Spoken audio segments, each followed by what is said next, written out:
ಬಾಳಲ್ಲಿ ನೀ ಬರೆದೆ ಹೊಸ ಪ್ರೇಮ ಕಾದಂಬರಿ. ಧರೆಗಿಂದು ಬಂದಂಥ ಸೌಂದರ್ಯ ಸುರ ಸುಂದರಿ. ಶ್ರುತಿ ಸೇರಿದೆ ಬಾಳು ಹಿತವಾಗಿದೆ. ಸುರಲೋಕದ ಸುಖ ನಮದಾಗಿದೆ.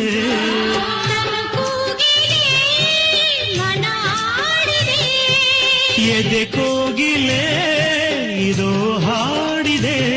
ಮನಸ್ಸು ಮನಸ್ಸು ಬೆರೆ ಬಾಳೆ ಸೊಗಸು. ನೀ ಮೀಟಿದ ನೆನಪೆಲ್ಲವೂ ಎದೆ ತುಂಬ